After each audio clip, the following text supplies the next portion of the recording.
Boa noite a todo mundo, tudo bem? Vamos lá, Romanos. Para quem não está frequentando aqui as quartas-feiras, eu quero explicar que as nossas quartas-feiras agora são só o estudo de Romanos para o pessoal dos grupos, que está sendo gravado para os grupos. Alguns líderes participam aqui também do estudo. Então, as nossas quartas-feiras, enquanto os grupos, nós temos na quarta-feira acho que 2 ou 3 grupos que estão se reunindo, durante a semana mais alguns, e aqui na quarta-feira eu faço estudo para quem não está em nenhum grupo, e para os líderes de grupos, e para quem está interessado em Romanos, tá bem? Então já tem um tempo que nosso formato de encontro de quarta-feira mudou, já não é mais o culto tradicional que fazíamos, né? É só o estudo de Romanos mesmo, para aquelas pessoas que estão interessadas em estudar a palavra. Muito bem, então vamos lá, Romanos capítulo 10, que é o capítulo em que nós estamos. Já expliquei que nós estamos num trecho de Romanos em que Paulo está falando sobre a eleição da igreja. A eleição da igreja como povo de Israel. Para Paulo, o povo de Israel, descendente de Abraão, não é o povo descendente do sangue, mas é o povo descendente da promessa. Na cabeça de Paulo, depois que ele se converteu, se estabeleceu um conflito. E eu fico imaginando que todas essas ideias que Paulo expõe agora, com muita clareza na carta aos Romanos, ele já vinha laborando desde a época da sua conversão. E sem dúvida alguma, uma das grandes crises de Paulo era recolocar o destino do povo de Israel no propósito de Deus da salvação em Cristo. Porque Paulo descobre logo cedo, na sua conversão, e ele dá testemunho disso em Gálatas, que ninguém pode ser justificado pela lei, como ele, como fariseu, acreditava e como ele buscava, com muita sofreguidão. Ele conta isso também na carta aos Filipenses, quando ele diz que ele era o fariseu dos fariseus, aquele que fazia tudo com muito mais rigor. Ele chega a dizer na carta aos Filipenses que ninguém poderia apontar qualquer deslize dele no que se referia aos rituais farisaicos, aos costumes farisaicos. Então ele cumpria aquilo com um rigor tremendo. Depois da conversão dele, ele descobre a graça, descobre a justificação pela fé, descobre que ninguém pode ser justificado pela lei, e aí dá um problema na cabeça dele. E agora, como é que fica com os judeus? E ele diz: eu sou judeu, e o meu povo é o povo judeu. Como é que fica o propósito de Deus, todo aquele propósito de Deus, a chamada de Abraão, a descendência de Abraão, a promessa? Como é que fica tudo aquilo se em Cristo tudo se dissolve? Se na justificação pela fé fica muito claro que todo o rigor religioso judaico não servia para nada. Então ele vai relaborando isso na cabeça dele, e pelo que nós vimos até agora, o que ele coloca é o seguinte: primeiro, povo de Israel, o povo de Israel eleito, como nos profetas, não se refere ao povo que vem da descendência sanguínea de Abraão, vem do que procede da promessa feita a Abraão, se Abraão cresce. Então, em outras palavras, o que Paulo está dizendo é: eu não sou filho de Abraão por sangue, se eu sou gentil, mas sou filho de Abraão porque Deus prometeu a Abraão que se cresce ele seria justificado. Ele creu, foi justificado, e todos aqueles que creem como Abraão são justificados como Abraão. Então foi nesse sentido que Paulo resolveu esse nó górdio da questão. Agora o que ele está falando é isso, ele está reinterpretando toda a questão da eleição e da predestinação do povo de Israel, agora em Cristo. E retomando a identificação da igreja nisso. A igreja que é o novo povo de Israel. Aqueles que estão em Cristo é que são o povo de Israel, descendente da promessa de Abraão, e isso vale para judeus e gentios. Então, como ele diz lá em Efésios, Paulo derruba esse muro, essa muralha que separa judeus e gentios. E em Cristo não tem mais isso. Em Cristo é povo de Cristo quem crê como Abraão creu. Quem crê e quem está em Cristo. Essa é a grande questão de Paulo. Então ele está explicando isso aí. Até agora, no versículo 4 do capítulo 10, que foi onde nós paramos, ele veio explicando todos esses meandros, todas essas questões, e a gente vem acompanhando isso aí, e estamos aproveitando para esclarecer também questões da predestinação. Porque essa palavra, como eu já falei, tem sido mal compreendida. Eu estou só fazendo um resumo, porque a gente ficou uma semana aí sem o estudo, só para nós retomarmos e não perder o fio da meada, porque a gente tem gente que não esteve nos outros estudos, para não ficar perdido na coisa. Mas, quando Paulo fala de predestinação, ele diz, primeiro, que é predestinação, que é eleição, porque nós não podemos fazer nada para sermos salvos. Então, o primeiro sentido que eleição e predestinação tem é que tudo depende da graça de Deus e nada dos nossos méritos próprios.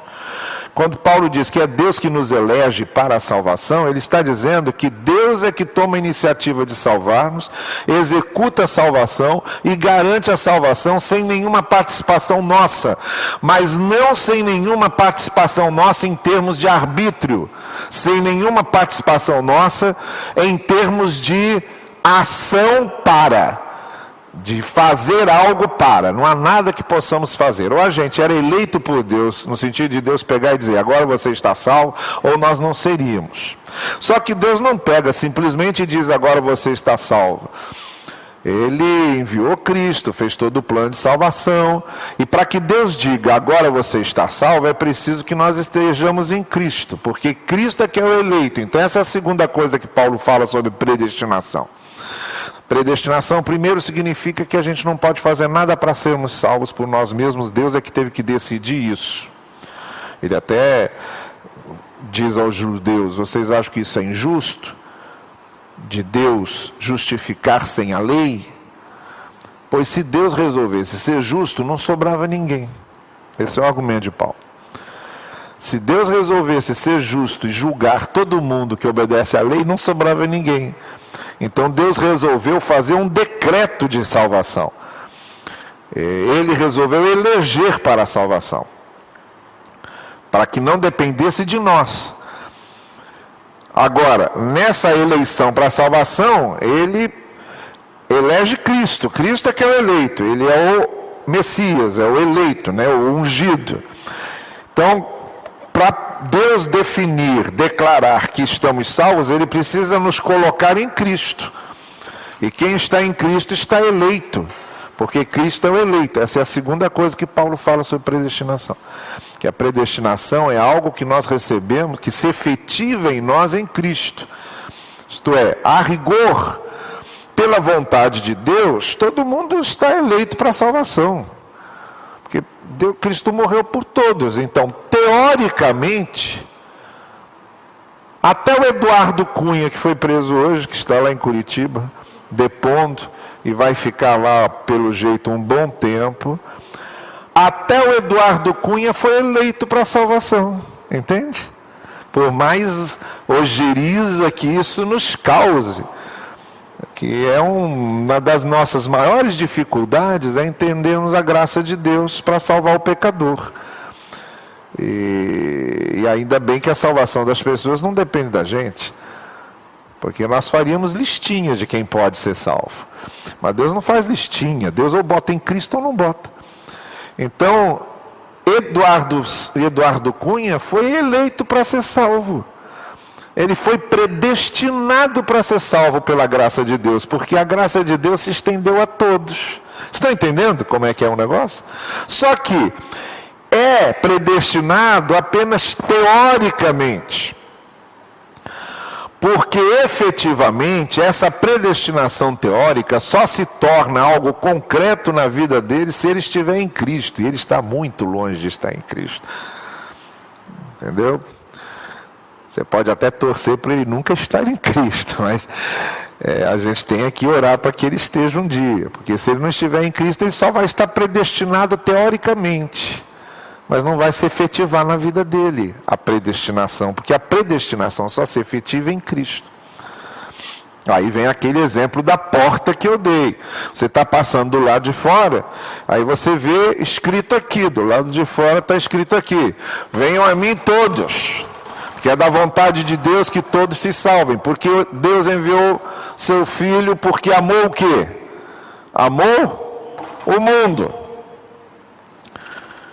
Aí você entra, aí você está passando e lê lá: venha, venha. Aí você entra, você está só teoricamente predestinado, porque Deus quer que você seja salvo. Mas aí você entra, e quando você entra, do lado de dentro, você vê ali escrito: você foi eleito pela graça divina, porque você passou a porta e agora está em Cristo. Então, o que era predestinação teórica passa a ser agora uma predestinação efetiva. Então, isso está muito longe da ideia de que Deus escolhe alguns para a salvação e outros para a perdição. Não é isso que a ideia da predestinação diz.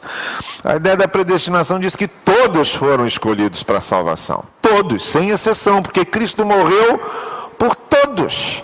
Todos foram escolhidos para serem salvos, porque por si só não poderiam. Mas como Cristo disse, muitos são chamados e poucos escolhidos. Como Cristo disse, o caminho é largo e são muitos que andam por ele, o caminho estreito são poucos. Por quê? Porque na hora da efetivação, que é necessário a conversão, o estar em Cristo, isso não é com todo mundo que acontece. Então, embora Deus tenha eleito o mundo para ser salvo pela sua graça, Deus tenha determinado que em Cristo poderiam ser salvos, nem todos são. Porque a eleição redentora só acontece quando estamos em Cristo. Está bem claro? Deu para acompanhar? Muito bem. Agora, vamos continuar lendo aqui esse onde paramos, porque agora Paulo está. Vamos lembrar que a igreja de Roma é uma igreja composta de judeus e gentios. Paulo está argumentando sobre esse ponto, de todos agora pertencerem ao povo de Israel, judeus e gentios juntos, que é o povo de Israel agora, o Israel eleito, são aqueles que estão em Cristo. E aí no versículo 5, o apóstolo Paulo, nós temos aqui agora três afirmações que Paulo vai fazer aqui. Entre o verso 5 e o verso 8, Paulo vai afirmar que só há vida se obedecermos à lei. Como ninguém obedece à lei, está todo mundo sem vida. E como está todo mundo sem vida, é preciso a justificação pela fé. Então é o que ele diz aqui: Moisés descreve desta forma a justiça que vem da lei. Isso aí é uma citação de Deuteronômio. O homem que fizer essas coisas viverá por meio delas. Isto é, o homem que cumprir a lei vai viver. Isso Deuteronômio repete 4 ou 5 vezes. Mas a justiça que vem da fé diz: não diga em seu coração, quem subirá aos céus, isto é, para fazer Cristo descer? Ninguém poderia fazê-lo descer. Foi ele que quis descer, ninguém poderia ir lá buscá-lo. Ele é que veio. Ou, quem descerá ao abismo, isto é, para fazer Cristo subir dentre os mortos? Ninguém poderia ressuscitá-lo. Foi Deus que o ressuscitou e ele veio dos mortos. Porque se Deuteronômio diz que só vivemos pela lei e não conseguimos cumprir a lei, aí foi necessário que Cristo viesse e depois ressuscitasse, Mas o que ela diz, a lei? A palavra está perto de você, está em sua boca e em seu coração. Isto é a palavra da fé que estamos proclamando. Presta bem atenção, lá em Deuteronômio, Moisés diz, a palavra está perto de você, a lei está perto de você, cumpra. Agora vejam o que Paulo faz. Paulo pega isso lá e diz, Deuteronômio disse que a palavra está perto, a lei está perto, cumpra para viver, mas nós não conseguimos. Então o que é que Deus fez? Deus trouxe Cristo para perto. Agora Cristo é a palavra. O que é que João diz? No princípio era a palavra, e a palavra se fez carne. Agora é Ele que representa a lei, que representa a palavra de Deus, que é a palavra. Ele foi colocado perto. Ele desceu no seu ministério, morreu por nós, depois subiu dentre os mortos, ressuscitou, ele foi colocado perto. Então o que a gente não consegue na lei, a gente consegue em Cristo. Então Paulo continua raciocinando e explicando qual é a finalidade dessa predestinação em Cristo. A predestinação só acontece em Cristo, porque na lei a gente não consegue isso. A lei estava perto para nós cumprirmos. Moisés disse isso. O homem que cumprir viverá. Não adianta botar a lei perto. Nós não conseguimos cumprir. Então Deus vem e coloca Cristo perto. E agora sim, a palavra, o que era antes a lei, agora é a palavra, é Cristo. A palavra agora sim, está perto de você. É esta palavra da fé, esta palavra da fé que nós estamos proclamando. Então, a primeira coisa que Paulo está dizendo aqui é isso. Olha, é necessário que nós tenhamos Cristo, porque sem Cristo ninguém é justificado. A segunda coisa que Paulo diz agora, a partir do verso 9, é que a justificação depende de uma confissão de fé. Então não adianta nada Deus botar Cristo perto e dizer, a palavra está aqui. Mas o que é preciso fazer com essa palavra? Aí ele começa a falar no verso 9. Agora, se você confessar com a sua boca que Jesus é Senhor e crer em seu coração que Deus o ressuscitou dentre os mortos, olha, é isso aí, ó. Se você entra, crê, confessa que Deus o ressuscitou dentre os mortos, será salvo. Essa justificação acontecerá em você. A predestinação, a eleição da graça de Deus para a salvação vai se efetivar em você. Tá certo? Pois, com o coração se crê para a justiça. E se o coração está crendo nessa justiça que Cristo opera em nós, aí a gente confessa com a boca. E quando confessa com a boca, está confessando para a salvação, que é o processo de conversão que a gente sabe que acontece. Primeiro por dentro, e depois de acontecido por dentro, exterioriza para fora, através da confissão da vida, da mudança de vida, da submissão ao senhorio de Cristo e por aí vai. Como diz a Escritura, todo que nele confia, jamais será envergonhado. Não há diferença entre judeus e gentios. Veja, a partir desse momento, com isso que Paulo está dizendo aqui, não tem mais essa divisão. Judeus e gentios precisam, para ter nele a efetivação da predestinação, precisam passar por Cristo. Não há diferença entre judeus e gentios, pois o mesmo Senhor é Senhor de todos e abençoa ricamente a todos que o invocam. E aí ele cita esse texto de Jeremias, porque todo aquele que invocar o nome do Senhor será salvo, independente se é judeu ou se é gentio.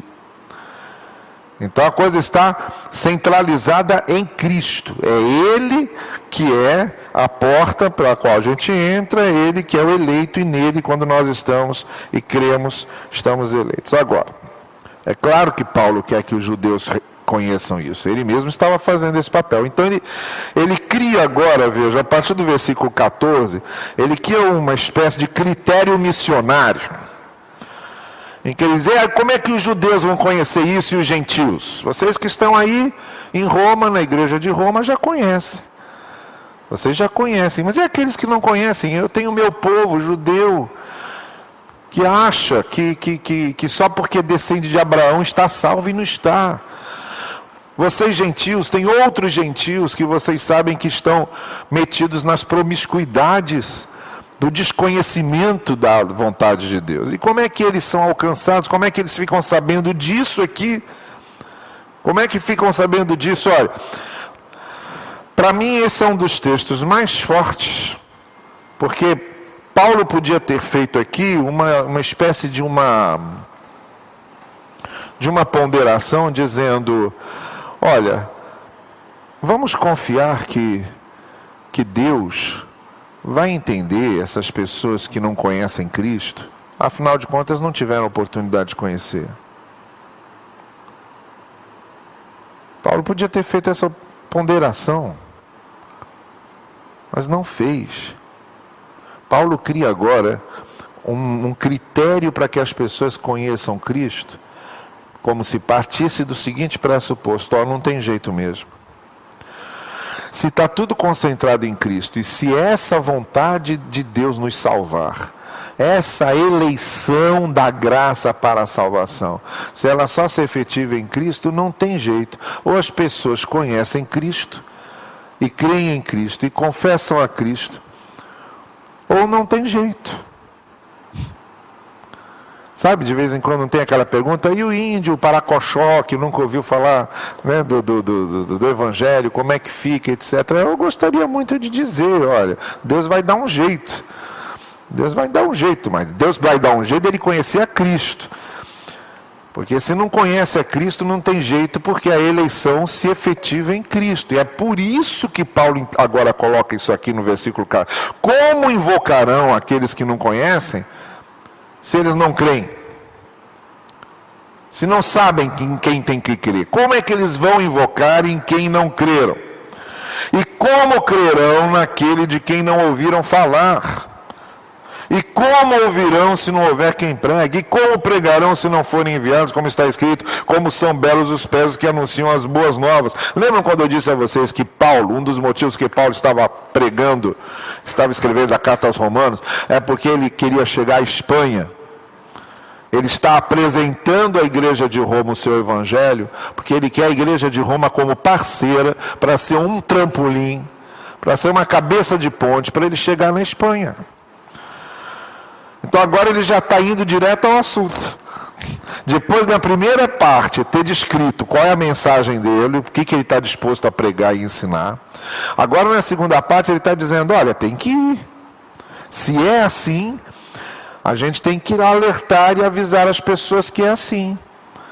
E agora ele está chegando bem no ponto que ele quer, que é conscientizar a igreja de Roma da necessidade de participarem desse seu projeto. E qual é o projeto? Falar de Cristo, porque se tudo está concentrado nele, sem ele não há eleição, sem ele não há predestinação, sem ele não há redenção, sem ele não há justificação, sem ele o plano de Deus se esvazia e não se efetiva na vida das pessoas. É isso que Paulo está dizendo. Aí ele continua no verso 16: no entanto, nem todos os israelitas aceitaram as boas novas, pois Isaías diz: Senhor, quem creu em nossa mensagem? Consequentemente, a fé vem por se ouvir a mensagem. A mensagem é ouvida mediante a palavra de Cristo. Vejam, Paulo está sendo extremamente reducionista mesmo. Hoje em dia, isso aqui é um negócio que incomoda muito. Porque hoje em dia nós estamos no discurso da tolerância, do politicamente correto, de você respeitar a crença das pessoas e achar que não deve falar nada por respeito. É um negócio complicado. E aí quando você fala é porque não, você não pode querer que os outros vejam como você ou creiam como você, que todas as religiões levam a Deus e no final Deus é um só. Esse tipo de conversa que Paulo aqui faz uma redução clara e simples. A mensagem é ouvida mediante a palavra de Cristo. A palavra de Cristo. Hoje nós estamos vivendo esses tempos de mistura, né? De um caldeirão em que você se mistura tudo ali. Bom, Paulo está deixando aqui muito clara qual é a mensagem do Evangelho. Aí eu pergunto, eles não a ouviram? Claro que sim, a sua voz ressoou por toda a terra, as suas palavras até os confins do mundo. Isto é, agora ele está falando dos judeus que sabiam de tudo o que ia acontecer e não deram ouvidos. Até eles que precisam saber de Cristo, eles não têm desculpas. É outra coisa que Paulo está dizendo. Há uma revelação, houve uma revelação, e eles não deram ouvidos a ela. Novamente pergunto, será que Israel não entendeu? Em primeiro lugar, Moisés disse, farei que tenham ciúmes de quem não é meu povo, e eu provocarei a ira por meio de um povo sem entendimento, que são os gentios. Isaías diz ousadamente, fui achado por aqueles que não me procuravam, revelei-me àqueles que não perguntavam por mim, que são os gentios. Mas a respeito de Israel, ele diz, o tempo todo estendi a mão a um povo desobediente e rebelde. O que Paulo quer dizer é o seguinte, olha, a minha aflição pelos judeus é muito grande, porque pior do que os gentios, eles foram avisados, receberam todos os avisos, todos os profetas, e não deram bola, não deram ouvidos. Por isso, agora, quando Deus se estende a mensagem do Evangelho aos gentios, ele diz, e vocês, judeus, reclamam, acham que Cristo veio só para vocês, vocês estão numa situação pior do que os gentios, porque vocês tiveram tudo diante de vocês para entenderem a mensagem, para crerem na mensagem, e não entenderam e nem creram. E eles lá, que nunca tiveram escritura, nem lei, nem profetas, nem nada, creram e entenderam com uma facilidade imensa, estão aí se convertendo e agora pertencem a Cristo. A aflição de Paulo é muito grande, porque ele vê que a culpa dos judeus se torna redobrada pelo fato de terem sido avisados, de terem sido advertidos e de terem recebido uma revelação especial e no final das contas não terem aceitado o que Deus lhes oferecia através de Cristo e rejeitaram Cristo. Aí, como diz João, veio para o que era seu e os seus não receberam. Então vocês estão vendo a aflição de Paulo. Ele está querendo que os judeus creiam como ele creu, que conheçam como ele conheceu, mas ele sabe que é difícil, porque fecharam o coração, fecharam os olhos. Ele sabe que é muito difícil. E por isso mesmo ele se tornou apóstolo dos gentios, né? O livro de Atos narra lá como ele, na última sinagoga que ele apanhou, como ele desistiu e saiu de lá dizendo, olha, aqui eu limpo as minhas sandálias, não quero mais saber disso, estou marcando passo, estou encalhado nesse negócio, eu quero que o evangelho progrida. Com esse pessoal não vai progredir, com essa turma não vai. Vão para adiante. E aí ele começa a pregar para os gentios, e é quando o evangelho estoura daquela forma absurda que a gente vê no livro de Atos acontecendo, por causa do ministério de Paulo junto aos gentios. Então é isso. A gente continua quarta-feira que vem, mas agora a gente entra no capítulo 11, quando Paulo vai falar qual é a esperança dele no que se refere ao Israel sanguíneo. Ele até agora falou do Israel da promessa, do povo que está em Cristo. Mas agora ele, no capítulo 11, vai falar sobre qual é a sua esperança com relação aos judeus mesmo. A esses que estão com o coração endurecidos e a quem ele volta a sua atenção. Paulo vai explicar o que é que ele acredita acontecerá, qual é a importância que o povo judeu ainda tem em toda essa elaboração do projeto de Deus, e a gente vai acompanhar aí essa última etapa desse assunto sobre predestinação. Vamos ver se a gente, na quarta-feira próxima, a gente mata o capítulo 11 de uma vez, para a gente encerrar esse ciclo, e aí partimos para a última parte da epístola, que são os capítulos 12 a 16, que é a parte prática dos ensinamentos éticos de Paulo. Quer dizer, até agora foi quase que um tratado teológico de Paulo sobre toda essa questão da graça, da justificação e da eleição. E aí, a partir do capítulo 12, ele vai começar a aplicar na vida das pessoas tudo isso que ele ensinou. Então, quarta-feira próxima a gente continua. Está bem? É isso. Eu sempre achei que esses capítulos de Romanos eram fundamentais para a gente entender direitinho essa questão de predestinação e de eleição. Eu espero que vocês também estejam acompanhando direitinho aí, para evitarmos essas dúvidas e esses equívocos a respeito da predestinação, que desde Calvino tem bagunçado a cabeça do pessoal. Tá bem?